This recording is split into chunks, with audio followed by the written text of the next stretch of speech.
Okey, untuk step yang keempat, kita akan publish laman ni dalam Google Site. Okey, jadi kita akan buka tab baru ataupun kita masuk dalam Google Site. Google Site. Ataupun Google Site ni berada di sini dah. Kita carilah Google Site. Okey, Site. Kemudian blank site. Okey, in pages, klik ambil full page embed. Okey, ni kita masukkan sejarah bab 1 contoh klik done. Okey, apa yang kita kena ambil? Kita pergi bahagian share, copy content. Dan kita ambil embed code dan kita paste. Kemudian next dan insert. Okey, dah siap. Kita pergi bahagian pages semula. Kita jadikan make homepage dan form ni kita boleh delete. Okey, kita share. Restricted, kita pilih public je. Done. Okey, kita publish.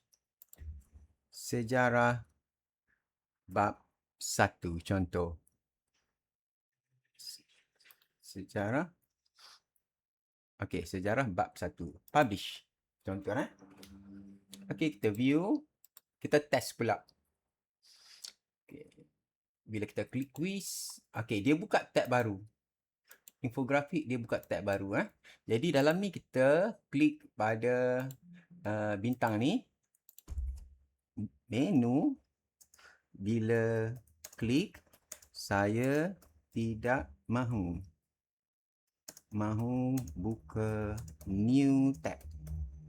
Okey, menu bila klik, saya tidak mahu buka new tab. Di Google Site lah. Di Google Site. Dan kita klik hantar. Okey, kita pause dulu untuk dia selesai. Okey, dia dah betulkan. Di menu ni bila dibuka, dia dah betulkan coding. Kita ambil semula copy content. Okey, klik pencil. Okey, yang ni kita delete dulu. Embed. Kita paste yang baru. Kod yang baru Next, insert dan kita publish. Publish. Kita view semula. Okey, contohnya bila kita klik quiz, dia dah tak buka tab baru. Keputusan. Okey, kita masukkan quiz. Mas Linda Mamat. 5G. Kita test quiz di Google Site SMK Tanah Merah. Okey, mula quiz. Okey, kita test